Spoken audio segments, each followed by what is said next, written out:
The spacecraft hovered at the edge of the atmosphere, its sensors scanning the hostile terrain below. Cerulean 9, officially classified as a death world by the Terran Galactic Exploration Consortium, loomed beneath them like a beautiful nightmare. From orbit, its violent purple forests and crimson plains appeared deceptively serene. "Quite the challenging environment," Commander Ellis remarked from the safety of the orbital station, his voice crackling through the comm system. Those watching from the observation deck exchanged knowing glances. In TGEC parlance, challenging was code for prepare the emergency condolence letters. Dr. Mara Sinclair adjusted her xenobiological scanner and tried to ignore the churning in her stomach. At 32, she was the foremost expert in extraterrestrial ecosystems, especially the ones with reputations for killing visitors within minutes. She had been volunteered to lead the expedition to the surface. Her colleagues called it an honor. She called it a thinly veiled death sentence. "Insertion module prepped and ready for descent," announced the technician, avoiding eye contact with Mara. "Atmospheric conditions within acceptable parameters." Acceptable parameters meant they had a 60% chance of not burning up on entry. Mara forced herself to breathe slowly. She had survived 3 death worlds before. This was just another day at the office. An office filled with venomous plants and predators, evolved to kill with terrifying efficiency. Major Jacob Reyes checked his energy rifle for the 4th time, the weapon humming with charged particles. As head of the security team, his perpetual scowl had deepened since the mission briefing. "I still say sending a lone xenobiologist down to a predator-infested hellscape is reckless," he muttered. "We should deploy a full tactical unit first." "And miss the chance to gather uncontaminated biological data?" Mara countered, though her voice betrayed her own doubts. "Besides, I won't be alone. I'll have you and the drones watching my every move." Dr. Lin Than looked up from her biotech console, concern etched across her features. As Mara's longtime friend and the team's biotechnology engineer, she had designed most of the analytical equipment for the mission. "The portable shields should give you about 30 minutes of protection from minor threats," she said.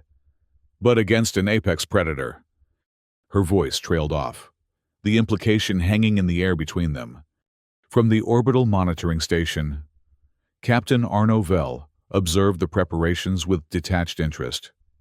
The Krillian officer's 4 eyes blinked in asynchronous patterns as he assessed the mission parameters. His species prided themselves on logical analysis, and the statistics for human survival on Cerulean 9 were not favorable. "I give her 8 minutes, Vell remarked to his fellow officers, his dry tone carrying across the Krillian observation deck. "Any takers?" 4 minutes, countered another Krillian, mandibles clicking with amusement. "Humans are persistently optimistic about their survival capabilities." The betting pool grew as the insertion module detached from the main ship. Mara felt the jolt as the thrusters engaged, propelling her toward the surface. Major Reyes and Dr. Than monitored from the secondary craft that would remain at a safe altitude. "Atmospheric entry in 30 seconds, announced the automated system. "Prepare for turbulence." Mara closed her eyes and pictured the university lecture hall, where she had once confidently explained the theoretical survival strategies for Death World exploration. How simple it had seemed then.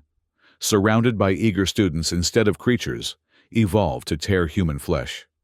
The module shuddered violently as it broke through the upper atmosphere. Flames licking at the reinforced viewport. Mara's knuckles whitened as she gripped the harness straps. The descent felt eternal, each second stretching into painful awareness of her mortality. "Deployment zone approaching," the computer announced with inappropriate cheerfulness. "Terrain scan complete. Clear zone identified." The clear zone was a relative term on Cerulean 9. It simply meant an area with fewer immediately lethal threats, perhaps only a dozen instead of hundreds.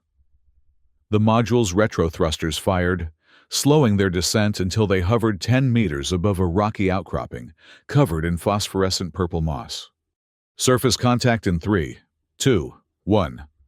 The jolt as they touched down sent tremors through Mara's body. For a moment, silence enveloped the module. Then, the external sensors activated, and the horror of their situation became immediately apparent. The clear zone was anything but clear. Dozens of small, razor-clawed creatures scuttled toward the module, attracted by the heat signature. The biocounter on Mara's wrist beeped incessantly. 57 dangerous species detected within 200-meter radius. We need to abort. Major Reyes's voice crackled through the comm. Surface conditions are worse than anticipated. Mara stared at the scanner readings, her scientific curiosity battling with her survival instinct. Just give me a few minutes to collect preliminary data. We can't return empty-handed after coming this far.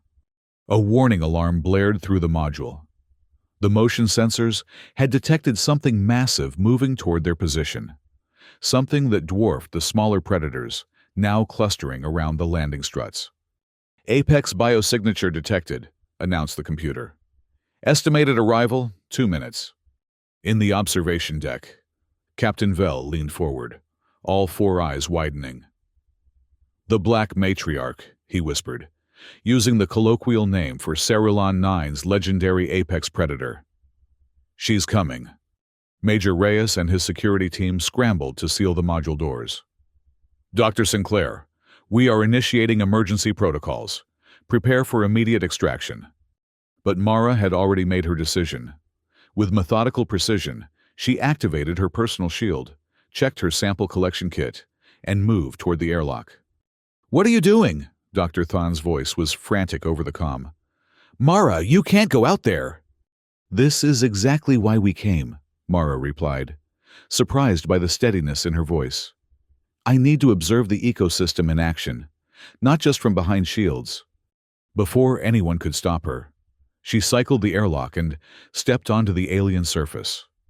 The purplish moss glowed beneath her boots, reacting to the pressure with pulses of bioluminescent blue. She activated her biological recording equipment, documenting every breath of the air, the humidity, and the chemical composition of the atmosphere. The deadly beauty of the landscape took her breath away. Blood-red trees towered in the distance, their branches swaying despite the absence of wind. Insect-like creatures the size of human forearms chittered as they darted through the underbrush, their exoskeletons gleaming with metallic hues. Major Reyes deployed surveillance drones, their small forms buzzing protectively around Mara. Stay within 20 meters of the module, he instructed, his voice tight with tension. At the first sign of the apex predator, you retreat immediately. That's an order. Mara nodded absently, already absorbed in collecting soil samples and cataloging the various predatory insects that circled her shield's perimeter, testing for weaknesses. The planet's atmosphere, though breathable for short periods, carried traces of compounds that would slowly damage human lung tissue. Each breath outside her suit was a calculated risk. From the orbital station came the urgent transmission. Apex predator approaching coordinates X, 1423, Y plus 789. Estimated speed, 25 meters per minute. That's heading straight for you, Major Reyes warned. Recommend immediate withdrawal. Mara glanced at her collection containers, still half empty. I need 15 more minutes to complete the geological samples. You don't have 15 minutes, Reyes countered, his patience wearing thin. The drone has visual confirmation. The surveillance feed showed a massive creature moving through the dense foliage. Standing over 3 meters tall, its body was covered in black scales with purple iridescence. 6 eyes glowed with laser-like pink intensity as it tracked the unfamiliar presence in its territory. Mara felt her blood run hot in her veins. According to all available research, any living being that encountered the Black Matriarch survived for mere seconds. Yet, here she was, deliberately placing herself in its path for the sake of scientific discovery. Major Reyes fired a warning shot, the energy beam cutting through the air above the canopy. The creature paused, tilting its head not in fear, but curiosity, as if evaluating this new development.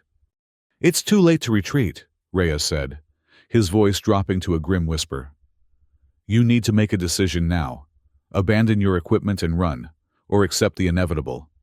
With calm deliberation that surprised even herself, Mara removed her protective helmet. "I need to see how it reacts," she said. "Record everything." On the Krillian station, Captain Vell placed his final bet. 4 minutes until termination. His colleagues eagerly joined in, their excitement palpable. But Vell himself remained silent, his expression shifting to bewilderment as he watched the creature halt its advance just meters from where Mara stood. Mara placed a Xenovox sound recorder on the ground, attempting to communicate through vibration frequencies that previous research suggested might resonate with larger Cerulonian lifeforms. The creature opened its mouth, emitting a low, resonant sound that made the device vibrate in response. Taking a slow step forward, the apex predator lowered its massive head, all 6 eyes focusing on Mara's exposed face. Her forehead beaded with sweat, but she held her ground, fighting every instinct that screamed at her to flee. The creature's body vibrated slightly, and the ground beneath Mara's feet began to tremble. Child-sized insects emerged from the soil, their piercing calls creating a cacophony of alien sounds. Major Reyes shouted through the comm, "Run! Run now!" But Mara simply raised her hand, palm outward, mere moments away from what would either be her death or a breakthrough in interspecies communication. The apex predator did not lunge for the kill. Instead, it lowered itself further, bringing its eyes level with Mara's outstretched hand, specifically her 7th limb, her finger, sensing the warmth. In the creature's cultural context, this position represented a gesture of trust. Every alarm in the communication system blared, "Apex energy signature exceeding all recorded parameters. Subject is stationary before human contact." The atmosphere in the Krillian station froze, each observer stunned into silence. Mara gently placed her hand on a dark scale where dried blood indicated an injury. "You're wounded," she said softly, her voice steady despite the circumstances. "Let me help." The creature stared directly at her, its 6-tiered eyes examining each vein in her hand. The shadow cast formed a shape resembling a maternal figure, a universal Mother Nature symbol. From her pack, Mara retrieved a container of biogel, specifically designed to treat burns and lacerations in extraterrestrial organisms. With careful movements, she applied the gel to the wound while the creature remained motionless. Each of its eyes tracked her every action. A rumbling sound emerged, a combination of growl and long wavelength audio vibration. Mara acknowledged with a nod, never withdrawing her hand despite the wound still seeping blood.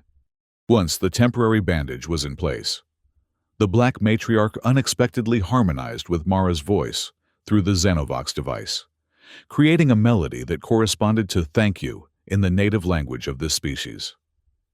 The scene left Major Reyes and Dr. Thon standing in stunned silence at their control panels. Immediately afterward, 3 other massive creatures approached, similar in size, with sharp claws and eyes that assessed Mara as potential prey. The family unit was gathering. Major Reyes urged, "Withdraw! They'll tear you apart instantly when they realize you're a threat." The Black Matriarch, whom Mara would later name Kelara, emitted a higher-pitched sound signal, like a report. Then, turning back to Mara, it guided the 3 newcomers to position themselves behind, signaling that the danger has been contained. Mara calmly raised her hand in greeting to the new creatures. "I'm here to help, not harm," she said in a gentle voice. All 4 massive predators gradually surrounded her, not to attack, but to inspect.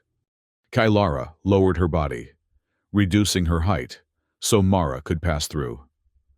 The three other creatures arranged themselves in formation, creating a pathway. Soft lights pulsed from their bodies, reflecting blue-tinted rays. Mara walked forward, the air around them still. Each creature approached in turn, lightly touching her shoulder or arm, like an introduction ritual that hunters reserve for new tribe members. Each contact symbolized a trust that this species only bestowed upon those deemed worthy. Kailara led Mara to a quiet area, with pink streams that shimmered with metallic reflections and endemic plants shaped like embryos curled within eggs. In the center stood a large boulder, equivalent to a chair for Mara to sit on. The female elder of the tribe, representing the exclusive clan, approached, using her claws to tap the stone 3 times, the signal to please be seated.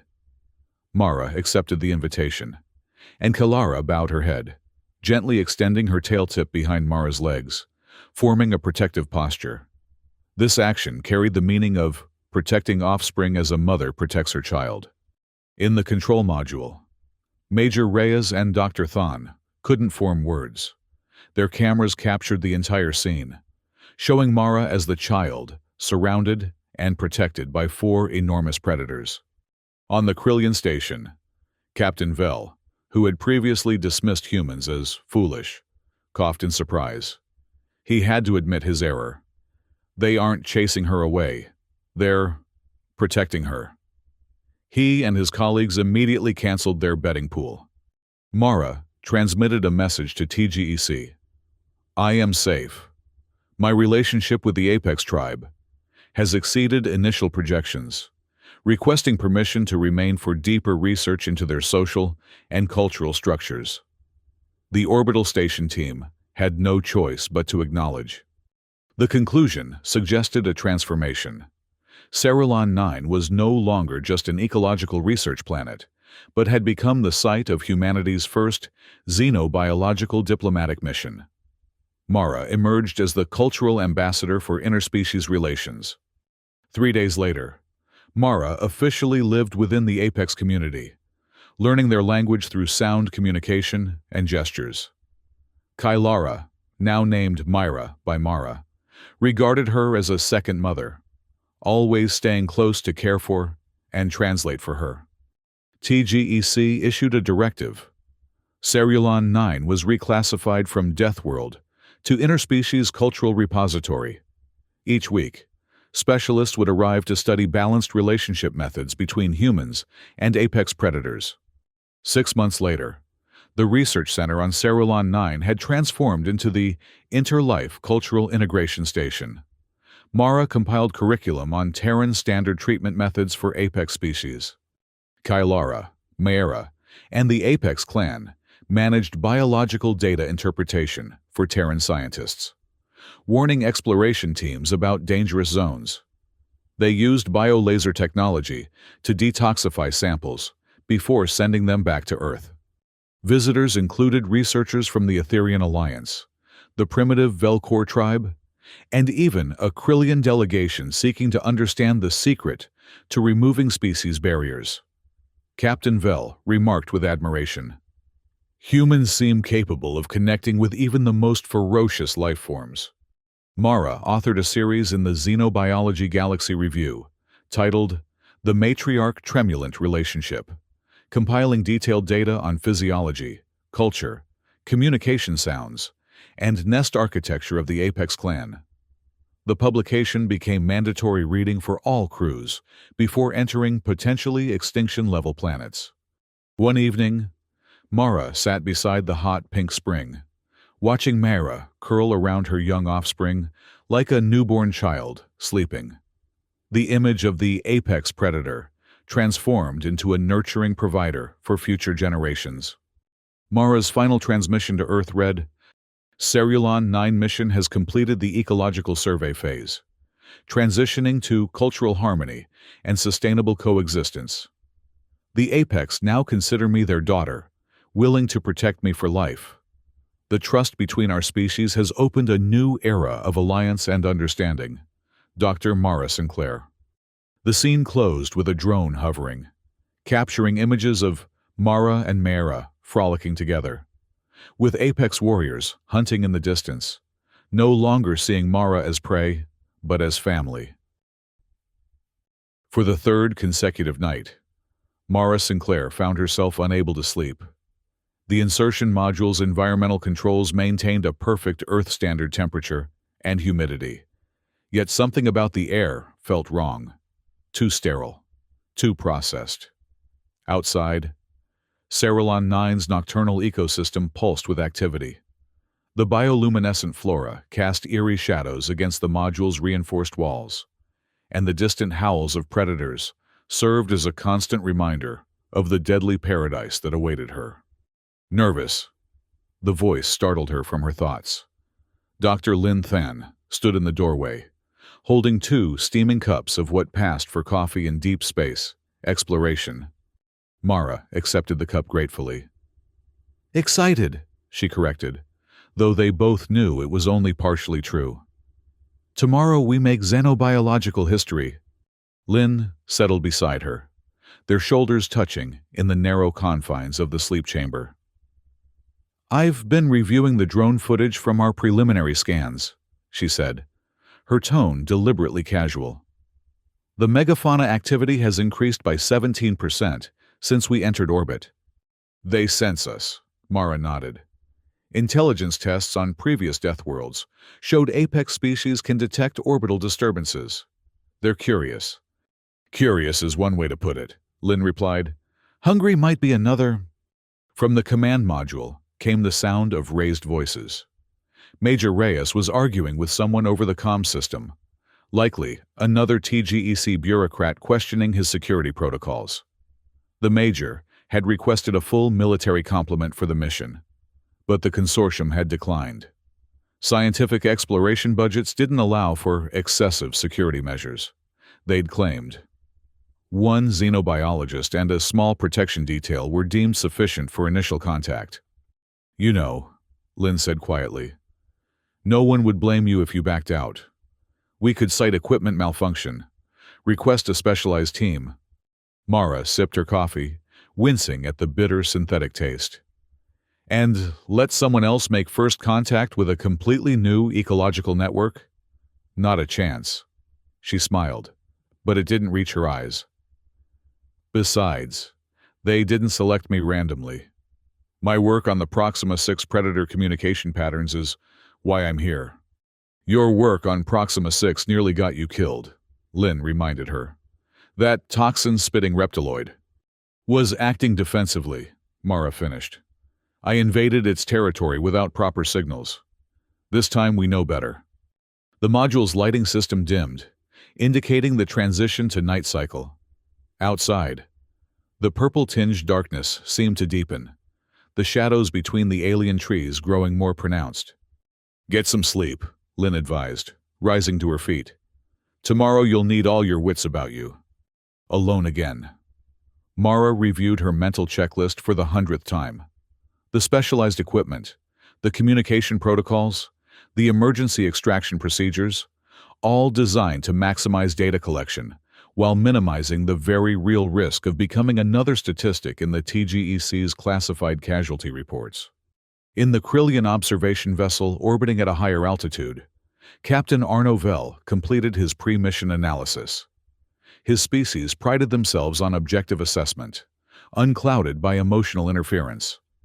The 4-eyed officer stared at the holographic projection of Cerilon 9's surface, annotated with heat signatures of its countless predators. "The human female's probability of survival beyond the first hour is negligible," he noted to his second-in-command. "Yet, they persist with this mission profile." "Humans have an irrational relationship with risk," the subordinate replied, adjusting the sensors to track a particularly large heat signature moving through the forest canopy. "They call it courage. We call it statistical improbability." Vell's upper eyes narrowed, while his lower pair focused on the mission briefing. "Their Dr. Sinclair has survived 3 previous Death World expeditions, each with a survival probability below 30%. Statistical anomalies occur," the second-in-command dismissed. "Eventually, Probability asserts itself. Captain Vell said nothing further, but input a private entry into his personal data log. Human unpredictability remains their most fascinating and troubling trait. They achieve what logic deems impossible through what they term intuition. Perhaps there is something our analytical models fail to capture. Dawn on Sarilon 9 brought no real increase in light. The dense atmospheric composition filtered the local star's radiation, creating a perpetual crimson twilight. Perfect hunting conditions for the planet's dominant predators. The insertion module's preparation chamber buzzed with activity. Technicians performed final checks on Mara's environmental suit, a marvel of engineering designed to protect against most known biological and chemical threats.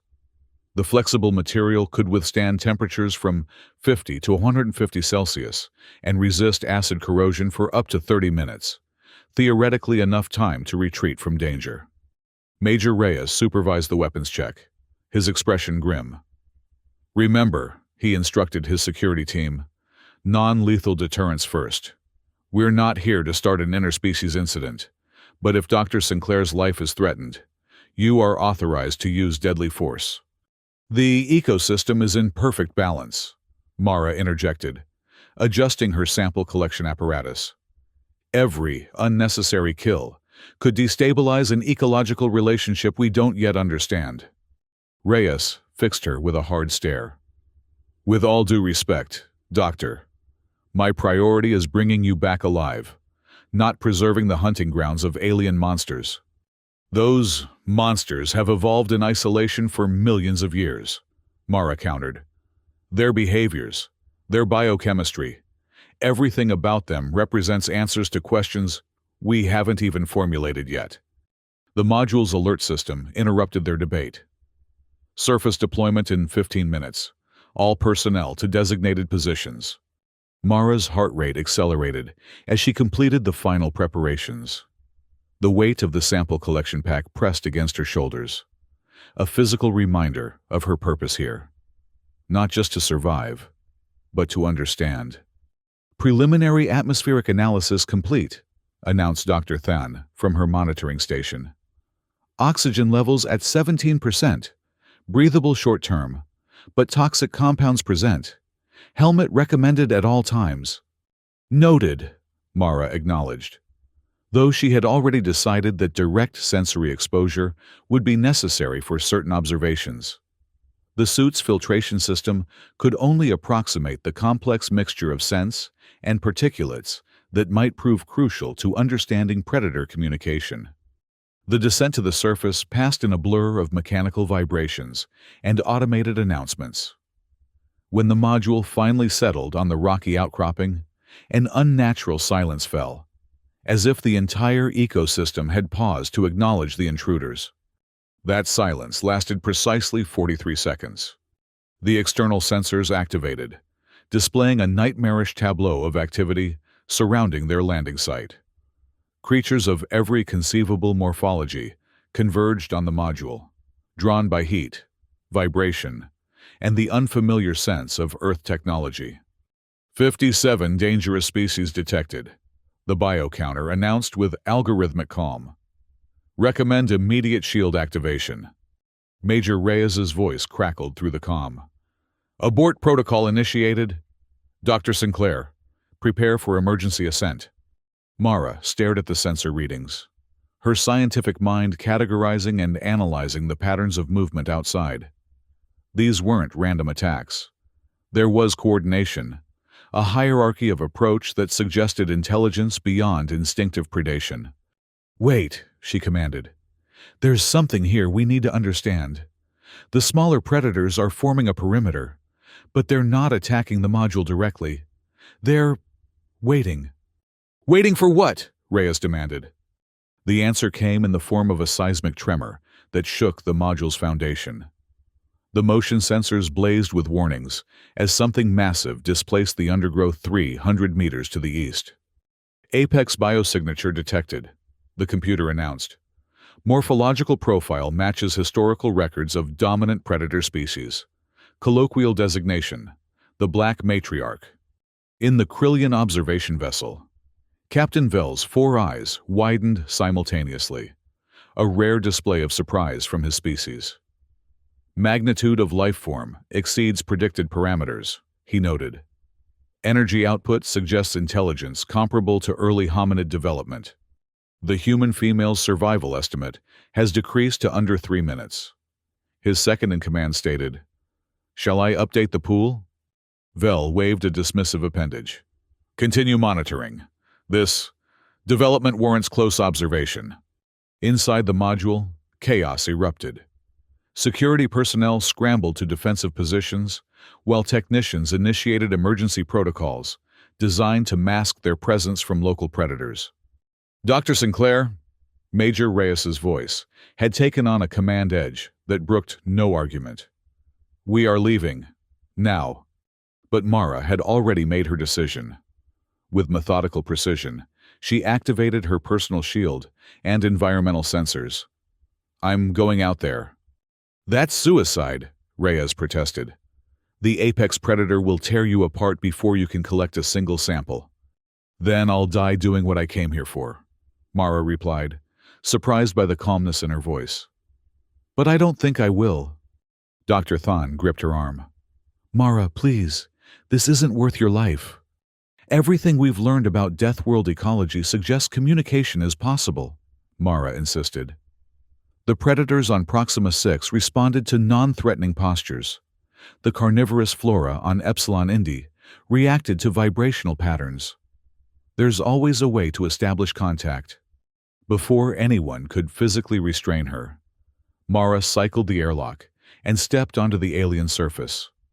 The sensation was immediate and overwhelming, gravity slightly stronger than Earth standard, pressing her into the phosphorescent moss that carpeted the rocky ground. The air, even filtered through her helmet, carried scents both acrid and sweet, a complex bouquet of alien biochemistry. She activated her recording equipment, documenting every nuance of the environment: the temperature gradient, the subtle electrical fields generated by the bioluminescent plants, the vibration patterns in the soil, all potential keys to understanding this deadly ecosystem. Major Reyes deployed surveillance drones that buzzed protectively around her perimeter. "Stay within visual range of the module," he ordered. "First sign of direct threat, you retreat. No arguments." Mara acknowledged with a distracted nod, already absorbed in collecting samples from the glowing moss beneath her boots. Each step released spores that drifted upward in hypnotic patterns, their purpose unknown, but surely significant to the local life forms. From the orbital station came the urgent update. Apex predator approaching coordinates X, 1423, Y, plus 789. Estimated speed, 25 meters per minute. Trajectory intersects with human deployment zone. "It's coming straight for you," Reyes translated unnecessarily. "We need to extract now." Mara checked her collection containers, frustrated by how little data she had gathered. 15 more minutes, she bargained. "I need to complete the geological samples to understand the mineral composition that supports this ecosystem." "You don't have 15 minutes, Reyes countered, his patience visibly wearing thin.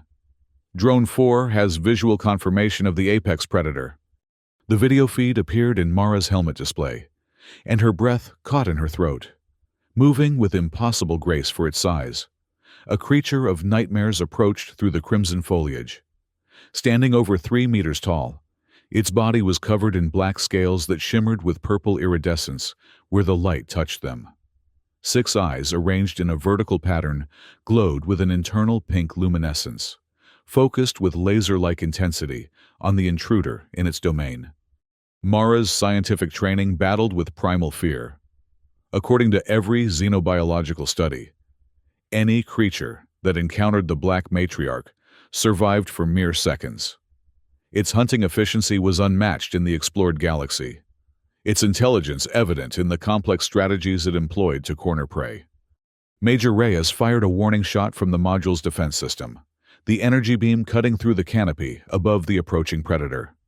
The creature paused, tilting its massive head not in fear, but apparent curiosity, as if evaluating this new development with methodical intelligence. "It's too late for a clean extraction," Reyes admitted, his voice dropping to a grim whisper. "You need to make a decision now. Abandon your equipment and make a run for the module. Or—" He left the alternative unspoken. With a calm deliberation that surprised even herself, Mara reached up and removed her protective helmet, exposing her face to the alien atmosphere.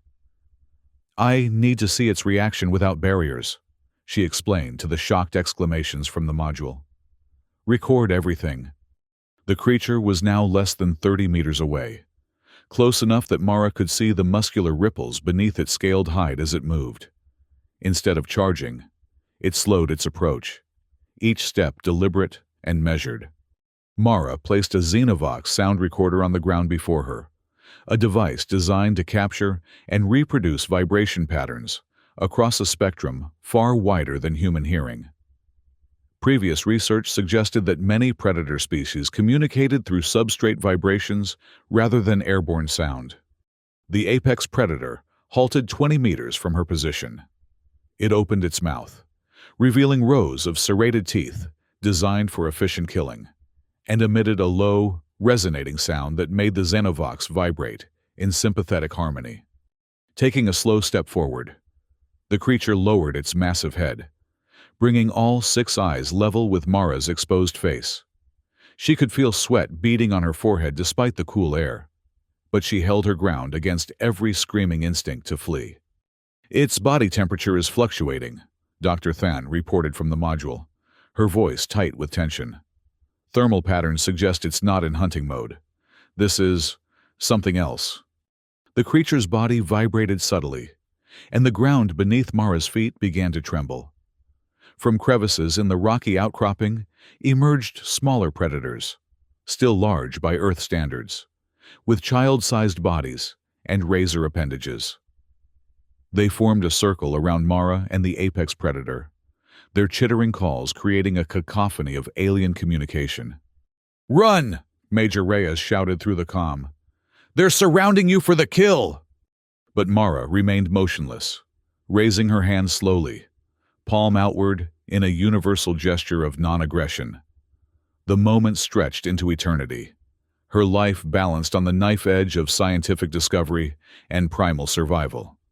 What happened next defied every prediction made by TGEC's advanced xenobiological models. The apex predator did not lunge for the kill. Instead, it lowered itself further, bringing its primary pair of eyes level with Mara's outstretched hand. With exquisite gentleness, it extended a scaled appendage and touched her middle finger, the 7th limb in its perceptual framework. In that moment of contact, every monitoring system in the module and orbital station exploded with alerts. Apex predator energy signature, exceeding all recorded parameters, the computer announced. Behavioral pattern unclassified. On the Krillian observation deck, stunned silence fell as the officers watched the impossible unfold on their screens. Captain Vell's 4 eyes blinked in rapid succession, his datapad forgotten in his grip. Mara felt no fear in that moment of contact, only a profound sense of connection that transcended species barriers. She noticed something she had missed in the drone footage, a dark patch along the creature's flank where scales had been torn away, exposing wounded flesh beneath. "You're injured," she said softly, her voice steady despite the circumstances. "Let me help you." The creature's multiple eyes studied her face with intelligent assessment, then shifted to examine her hand with microscopic attention to detail. The shadow, cast by their proximity, created a pattern that resembled a maternal figure, a universal Mother Nature archetype that seemed to transcend planetary boundaries. With slow, deliberate movements, Mara reached into her sample pack and retrieved a container of biogel, a specialized healing compound designed for extraterrestrial application. It contained no Earth-based pathogens, but could stabilize wounded tissues across a remarkable range of biological compositions. "I'm going to treat your wound," she explained. knowing the words meant nothing but hoping the tone conveyed her intent. "This will help with the pain." The creature remained perfectly still as Mara applied the gel to the exposed flesh. Each of its 6 eyes tracked her movements with predatory focus, but made no aggressive motion. A low, rumbling sound emerged from deep within its chest, a complex vibration pattern that the Xenovox recorded and attempted to analyze. Mara nodded in acknowledgement, never withdrawing her hand despite the wound still seeping a dark fluid that might have been blood. The smaller predators around them had fallen silent, watching the interaction with what could only be described as collective attention. Once the temporary treatment was complete, something extraordinary happened. The apex predator, the black matriarch, emitted a series of vibrations that harmonized perfectly with Mara's breathing pattern. The Xenovox translated the frequency signature: gratitude, acknowledgement. In the control module, Major Reyes and Dr. Thon stood frozen before their monitors, unable to process what they were witnessing. "It's thanking her," Lynn whispered, her scientific training struggling to accommodate this unprecedented development. Before anyone could respond, 3 more massive shapes emerged from the Crimson Forest. Similar in size and morphology to the Black Matriarch, they approached with predatory grace, claws extended and multiple eyes fixed on the human interloper. "Mara!" Reyes shouted into the comm. "More apex predators approaching! You need to retreat immediately!" But the matriarch, whom Mara would later name Kalara, turned toward the newcomers and emitted a complex series of sounds and vibrations. The Xenovox struggled to interpret the communication, but the effect was immediate and clear. The 3 newcomers halted their advance, assuming non-aggressive postures. Kylara turned back to Mara, then guided the 3 other apex predators to position themselves in a formation that effectively shielded the human from potential threats from the surrounding forest. The message was unmistakable. This human was under protection. With remarkable calm, Mara raised her hand in greeting to the new arrivals. "I come in peace," she said simply. "I'm here to learn, not to harm." The 4 massive predators gradually encircled her, not to attack, but to examine this strange new entity that had earned the matriarch's protection. Mara stood at the center of what would have been any other human's nightmare, feeling not fear, but a profound sense of privilege. Kylara lowered her massive body, creating a path for Mara to move deeper into their territory. The 3 other apex predators arranged themselves in formation, creating a protected corridor. Bioluminescent patterns rippled across their scales, communicating in a visual language Mara could only begin to decipher. Each predator approached in turn, lightly touching Mara's shoulder or arm with astonishing gentleness. A ritual that, she would later learn, was reserved for accepting new members into their hunting clan. Each contact represented a bestowal of trust normally granted only to those who had proven their worth through trials of strength or cunning. With the ceremony complete, Kalara led Mara away from the landing module toward a secluded area of the forest. Major Reyes's protests echoed in her comm unit, but Mara switched it to passive monitoring mode. This was a moment of scientific breakthrough that required her full attention. They arrived at a clearing where metallic pink streams flowed between rock formations carved by millennia of erosion. Endemic plants resembling embryos, curled within crystalline eggs, grew in symmetrical patterns around a central boulder, a natural formation that served as the clan's gathering place. The eldest female of the clan approached, her scales dulled with age, but her movements still precise and powerful. Using a single claw, she tapped the central stone 3 times, the signal for honored guests to be seated. Mara accepted the invitation, settling onto the smooth surface of the boulder. Kalara positioned herself beside her, extending her armored tail in a protective semicircle behind Mara's position.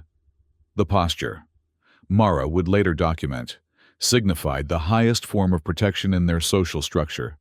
guarding offspring as a mother guards her young. In the control module, Major Reyes and Dr. Thon watched the unfolding scene in stunned silence. The surveillance drones captured footage that would rewrite every xenobiological textbook in the consortium's vast libraries. A human researcher, accepted and protected by the deadliest predators on a death world. On the Krillian observation station, Captain Vell abruptly canceled the betting pool with a sharp gesture.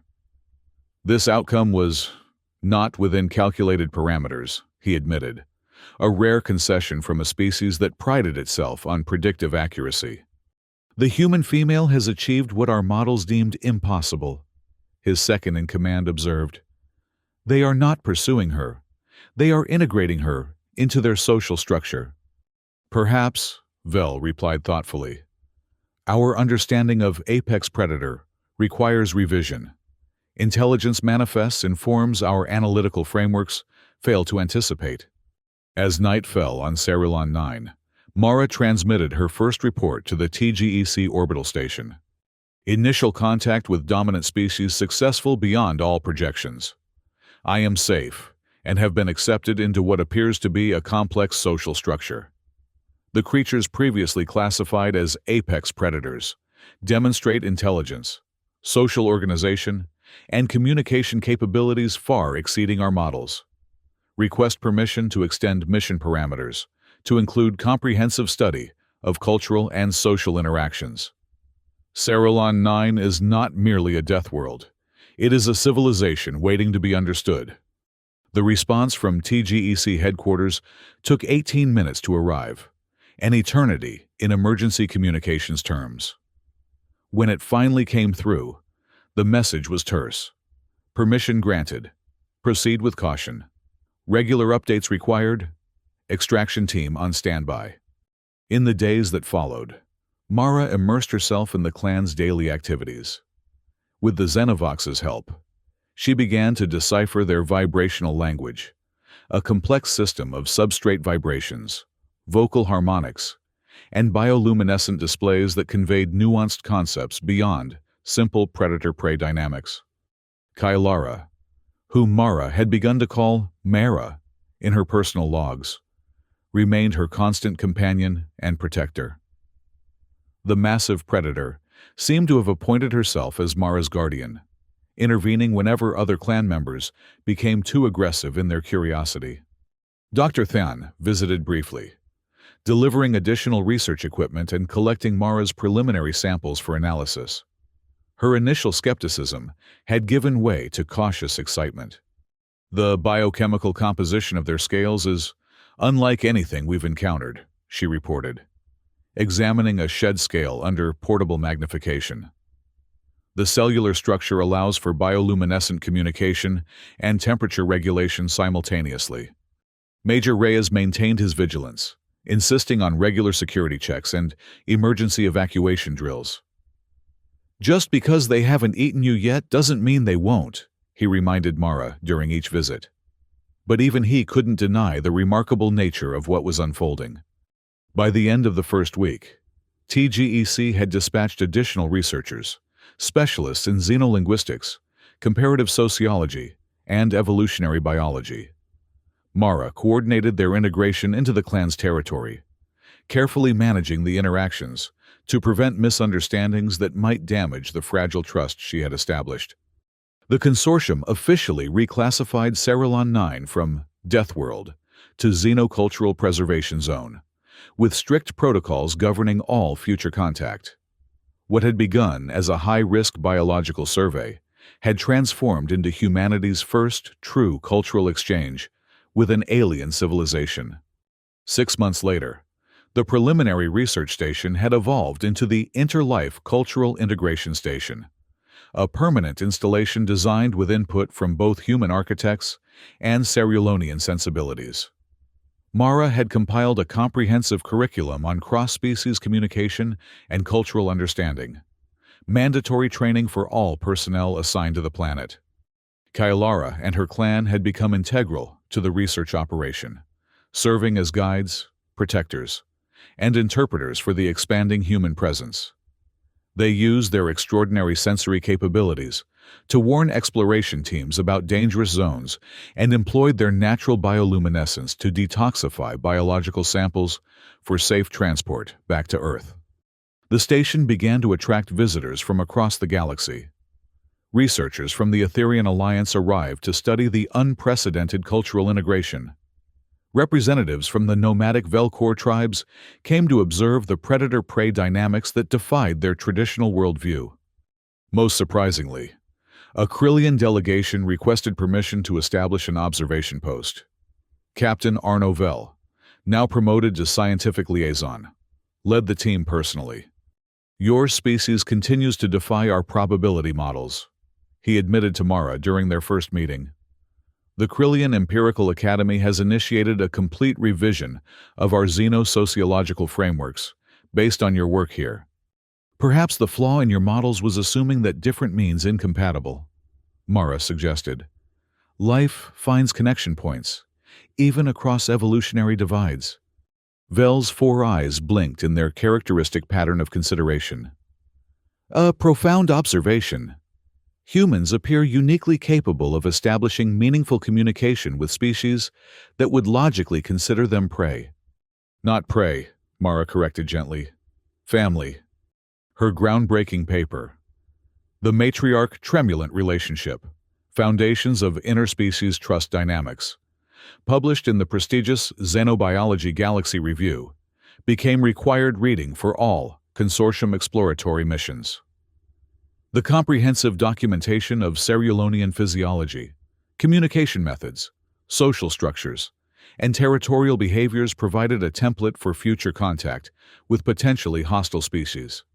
One evening, as Cerulean 9's crimson sun dipped below the horizon, Mara sat beside the metallic pink hot springs that served as the clan's communal gathering place.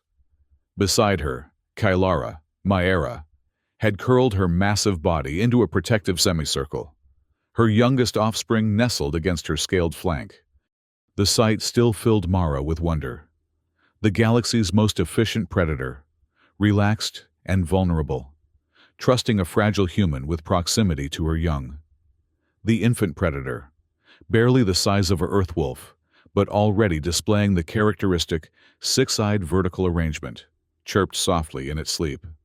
From her position, Mara could see the lights of the research station blinking in the distance. Human and Cellulonian architecture had merged into a hybrid structure that honored both species' needs and aesthetic sensibilities. Researchers moved freely among clan members, their initial terror replaced by respectful camaraderie. Her communication device chimed softly, indicating an incoming transmission from TGEC headquarters. Mara hesitated before accepting the call, reluctant to disturb the peaceful moment. "Dr. Sinclair," the consortium director's voice was formal, but carried an undercurrent of excitement. "The Council has reviewed your latest proposal. I'm pleased to inform you that we've approved the establishment of the first Interspecies Ambassador Program. Congratulations. You're officially our diplomatic representative to Cerulean 9. Mara smiled, reaching out to gently stroke the sleeping infant predator. "Thank you, Director. But I think my position was established long before your official recognition." After the call ended, she composed her final report of the day. Cerulean 9 mission has transitioned fully from ecological survey to cultural integration phase. The clan structure has formally accepted human presence within their territorial boundaries, with clearly established protocols for mutual benefit. The apex predators, a term I now use only in biological classification, not social context, have integrated me into their family structure with all attendant protections and responsibilities. What began as a potential death sentence has become the foundation for a new understanding of interspecies relationships. The trust established between our worlds represents not merely scientific achievement, but a philosophical breakthrough in how we define alien. Perhaps there are no truly alien beings in this universe, only family we have yet to meet. Dr. Mara Sinclair, Interspecies, Ambassador, Cerulean 9. As night fell completely, the forest came alive with bioluminescence. Predators that would once have been the subject of nightmares now served as guardians. Their hunting patterns adjusted to accommodate the human presence in their midst. From the orbital station, the surveillance drones captured images that would be studied in xenobiology classes for generations. A human woman walking fearlessly among creatures evolved to kill, protected not by technology, but by bonds of mutual respect and understanding. In the darkness of Sarilon 9's night, a new kind of light had emerged, the illumination of cross-species understanding that transcended biology, evolution, and the instinctive fear of the unknown. The Terran Galactic Exploration Consortium's annual conference hall fell silent as Dr. Mara Sinclair approached the podium. 1 year after her initial deployment to Sarilon 9, she had returned to Earth briefly to present her findings and methodology to the scientific community. The hall was filled beyond capacity, with researchers from a dozen species gathered to witness what many were already calling the most significant xenobiological breakthrough of the century. Mara looked different from the nervous scientist who had departed Earth 12 months earlier.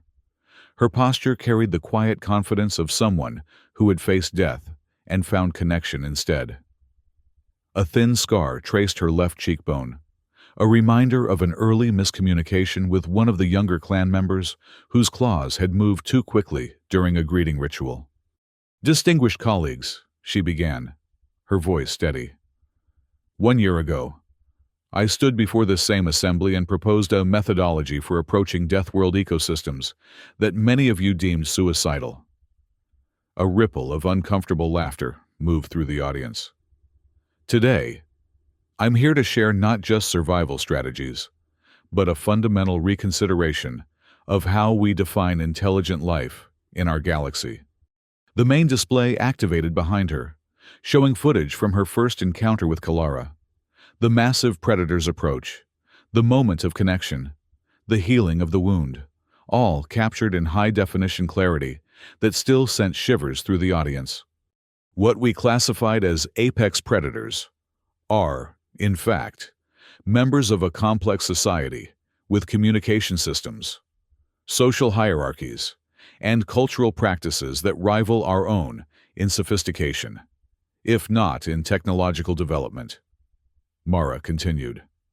Their vibrational language encompasses over 3,000 distinct concepts. Their social structures accommodate multi-generational knowledge transfer, and their territorial management demonstrates environmental stewardship that puts many of our own practices to shame. She advanced through the presentation methodically, presenting data on Cerulonian physiology, behavioral patterns, and the integration protocols that had allowed human researchers to establish a permanent presence on what had once been classified as a death world. The key breakthrough, she emphasized, wasn't technological, it was philosophical. When we approach alien life forms with genuine curiosity, rather than fear, with a willingness to be vulnerable rather than armored against all threat, we open channels of communication that our protective barriers would otherwise block. From the front row, Dr. Lin Than nodded in agreement. As the biochemical analysis lead for the Sarilon 9 project, she had pioneered new understanding of how the predator's neurochemistry facilitated their remarkable sensory capabilities and social bonding. "Dr. Sinclair," called a voice from the audience during the question period, "your methodology directly contradicted established TGEC safety protocols. Aren't you concerned that your success might encourage reckless behavior in future expeditions?" Mara considered the question carefully. "I didn't abandon safety. I redefined it. True safety doesn't come from isolation behind impenetrable barriers. It comes from mutual understanding and respect. Yes, I took a calculated risk, but it was based on observed patterns and scientific hypothesis, not reckless impulse." Another question arose, a Krillian academic whose 4 eyes blinked in the characteristic pattern of skepticism. "The statistical improbability of your survival suggests an anomalous outcome rather than a replicable methodology. How do you respond to critics who suggest your experience with the Cerulonian apex species was simply fortunate chance?" Captain Arno Vell, now serving as the Krillian ambassador to the consortium, shifted uncomfortably in his seat. The question reflected the ongoing debate within his species about the validity of Mara's approach. Probability is a tool, not a limitation, Mara replied calmly. What your models classified as statistical improbability was, in fact, the result of factors your equations didn't account for: the capacity for cross-species empathy, the universal recognition of healing gestures, the neurological response to vulnerability, freely offered rather than weakness exploited. These aren't anomalies. They're fundamental aspects of sentient interaction that transcend evolutionary divergence. The Krillian questioner subsided, mandibles clicking in what might have been acknowledgement or continued disagreement. As the presentation concluded, Major Reyes approached Mara at the reception that followed. His perpetual scowl had softened somewhat over the past year, though he still carried himself with military precision. Quite the performance, he noted, handing her a glass of champagne. You've got the whole consortium rethinking their approach to Deathworld exploration. Mara accepted the drink with a smile. Including you, Major? I still think you took an unnecessary risk, he admitted. But I can't argue with the results. The security protocols we've developed based on your work have already saved lives on 3 other expeditions. And that's just the beginning, Mara said, her gaze drifting to the large viewport that showed Earth's nighttime cityscape. Imagine what we might learn if we approach every new world with openness instead of fear. Reyes raised an eyebrow. Some fears are well-founded, Doctor. Not every apex predator in the galaxy will respond like your Kalara. No, Mara agreed. But we'll never know which ones might unless we're willing to try. The week on Earth passed quickly, filled with presentations, interviews, and endless meetings with consortium officials eager to capitalize on the diplomatic and scientific breakthrough. Through it all, Mara found herself longing for the crimson forests of Sarilon 9, for the complex vibrational language of the clan, and for Kalara's protective presence. When she finally boarded the transport vessel for the return journey, she carried with her not just new research equipment and personnel files, but gifts, artifacts of Earth culture carefully selected to introduce to the clan. Musical instruments designed to resonate at frequencies they could perceive, visual art that complemented their sensory capabilities, and botanical specimens that might thrive in Sarilon 9's unique ecosystem without disrupting the existing balance. The journey back took 17 days, during which Mara trained the new research team members in Cerulean communication protocols and cultural sensitivity. Many were nervous, despite the extensive preparation and screening. The reputation of Deathworlds was difficult to overcome, even with video evidence of peaceful interaction. Remember, she told them during their final briefing as the transport entered Sarilon 9's orbit. They will sense your fear. Don't try to hide it. Acknowledge it, and show them your curiosity is stronger. They respect honesty above all else. The descent to the surface was smoother than her first arrival. The research station's landing pad had been specially designed to minimize disruption to the surrounding ecosystem, and the approach vector carefully calculated to avoid territorial boundaries of sensitive species. As the transport doors opened, Mara was the first to step out into the crimson twilight of her adopted home. The air, thick with the complex sense of alien biochemistry, filled her lungs like a welcome embrace. And there, waiting at the perimeter of the landing zone, stood Kalara.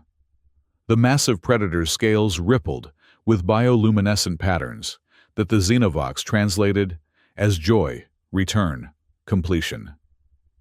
Behind her, arranged in formal greeting posture, stood representatives from 3 different clans, an unprecedented gathering that signified the importance they placed on Mara's return. The new team members froze at the sight, their training momentarily overwhelmed by the reality of multiple apex predators waiting to greet them. Mara turned to them with a reassuring smile. "It's all right," she said softly. "They're not here to hunt. They're here to welcome family home. She stepped forward, approaching Kelara with the formal greeting gesture they had developed. Right hand extended, palm up, fingers slightly curled. The massive predator lowered her head, touching her primary eyes briefly to Mara's palm in a gesture of profound trust. Then, to the astonishment of the newcomers, Kelara curled her enormous body around Mara in a protective semicircle, presenting her vulnerable flank in a display of absolute trust. The posture mimicked exactly how she would protect her own offspring, a living demonstration of the paper's title that had so captivated the scientific community.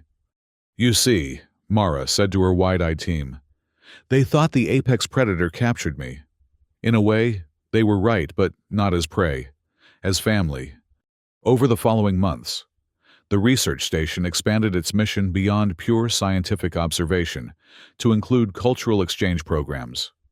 Delegations from previously hostile species found neutral ground on Cerulon 9, learning from the example of human-Cerulonian cooperation.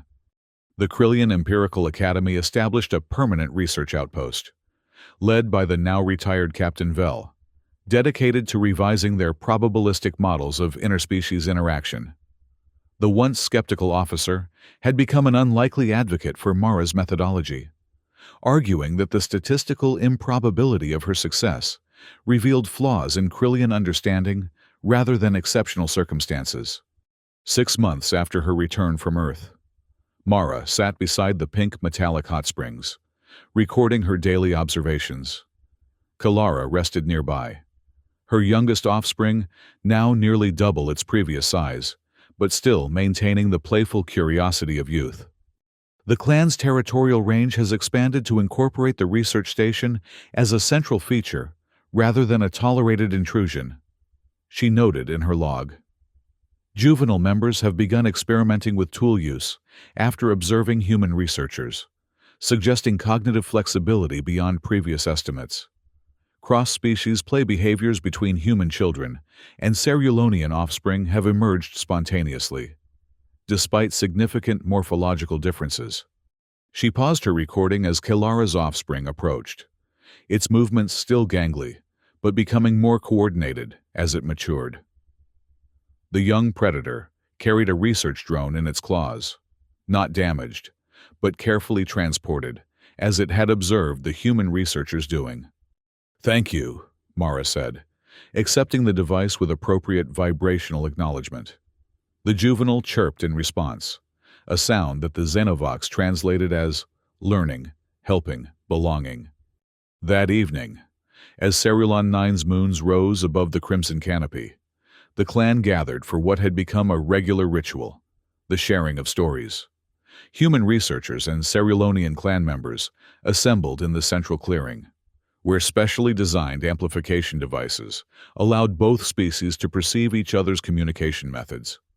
Mara had been invited to share the story of her first encounter with Kelara, a narrative that had achieved something akin to mythological status among both humans and Cerulonians. The clan's youngest members, including Kelara's offspring, positioned themselves at the front, their multiple eyes focused with unwavering attention. As she recounted the meeting, the fear and discovery, the moment of connection that had changed everything, Mara realized how far they had come. What had begun as a desperate gamble for scientific data had evolved into something profound, a model for how different species might find common ground across the seemingly insurmountable chasms of evolutionary divergence.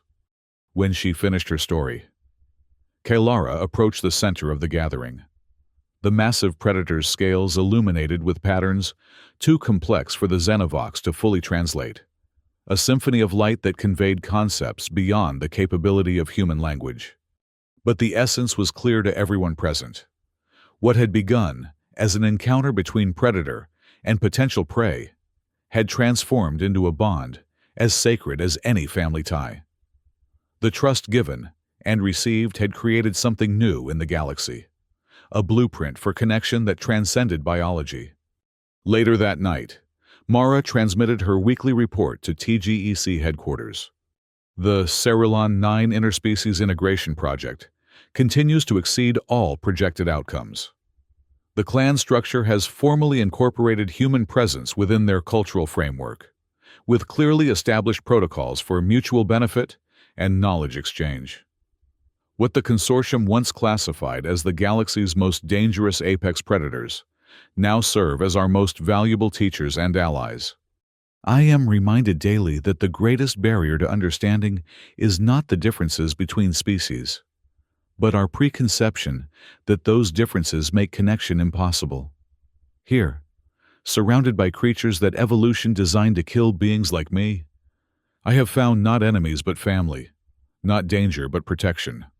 The young ones curl up beside their human counterparts without fear or aggression, as naturally as siblings despite having nothing in common biologically. They remind us that perhaps what we share, curiosity, capacity for trust, need for connection, is more fundamental than our differences.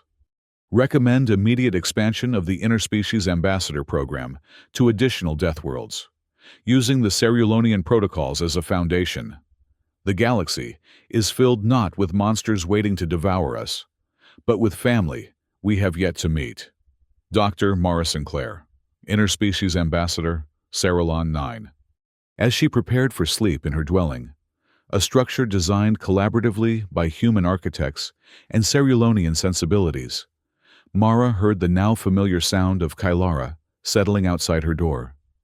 The massive predator had appointed herself Mara's personal guardian, maintaining a vigil each night despite the absence of threats within the clan's territory. Through the transparent section of wall, designed for cross-species visual connection, Mara watched as Kylara curled her enormous body into a protective circle, positioning herself to observe both the dwelling's entrance and the surrounding forest.